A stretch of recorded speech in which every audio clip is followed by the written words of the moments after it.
JEE advance లో సంచలన ఫలితాలతో మరోసారి తన ఆధిపత్యాన్ని చాటింది Shri Chaitanya. South India number 1 గా ఆల్ ఇండియా ఓపెన్ కేటగిరీలో 4, 9, 10 ర్యాంకులతో ముందంజలో శ్రీ చైతన్య. భారతీయులకు బంగారంపై ఉన్న మక్కువ గురించి ప్రత్యేకంగా చెప్పాల్సిన పని లేదు. పండుగైనా పెళ్ళైనా వారసత్వంగా ఇవ్వాలన్నా ఇంట్లో పసిడి ఉండాల్సిందే. అయితే మనం కొన్ని దాచుకుంటున్న బంగారం వల్ల విదేశాల నుంచి భారీగా దిగుమతులు పెరిగిపోతున్నాయి.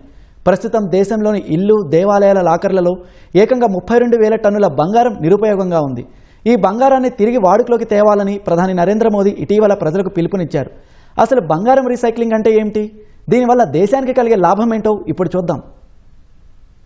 దేశవ్యాప్తంగా ఇల్లు దేవాలయాల వద్ద ఉన్న మొత్తం బంగారం సుమారు 30,000 నుంచి 32,000 టన్నుల వరకు ఉంటుంది. దీని విలువ అక్షరాల $3.8 ట్రిలియన్.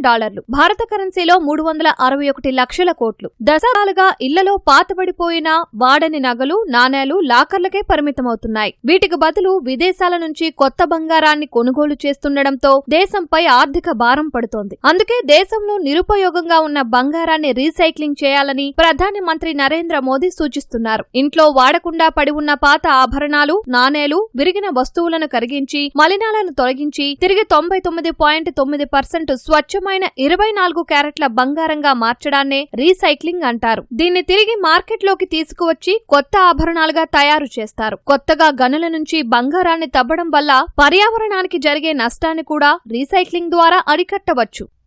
భారత్ తన అవసరాల కోసం ఏటా పెద్ద ఎత్తున బంగారాన్ని విదేశాల నుంచి దిగుమతి చేసుకుంటోంది. 2025-26లో కేవలం బంగారం దిగుమతుల కోసమే మన దేశం సుమారు $72.4 బిలియన్ వెచ్చించింది. భారత కరెన్సీలో దీని విలువ సుమారు 6.88 లక్షల కోట్లు. దీనివల్ల దేశ విదేశీ మారక నిల్వలపై తీవ్ర ఒత్తిడి పడుతోంది. వాణిజ్య లోటు పెరుగుతోంది. దేశంలో ఉన్న 32,000 టన్నుల బంగారంలో కేవలం 1% రీసైక్లింగ్ చేసినా మన వార్షిక దిగుమతులను 25 నుంచి 30% మేర తగ్గించుకోవచ్చని నిపుణులు అంచనా వేస్తున్నారు. ఒక పక్క రికార్డు స్థాయిలో పెరుగుతున్న బంగారం ధరలు, మరో పక్క ఆకర్షణీయమైన ఎక్స్చేంజ్ ఆఫర్లతో వినియోగదారులు కూడా పాత బంగారాన్ని ఇచ్చి కొత్త డిజైన్లు తీసుకునేందుకు ఆసక్తి చూపిస్తున్నారు. రాబోయే రోజుల్లో ప్రజలు మరింత అవగాహన పెంచుకుంటే విదేశాల నుంచి బంగారం దిగుమతులు తగ్గి భారత ఆర్థిక వ్యవస్థ మరింత బలోపేతమవుతుందని ఆర్థిక నిపుణులు భావిస్తున్నారు.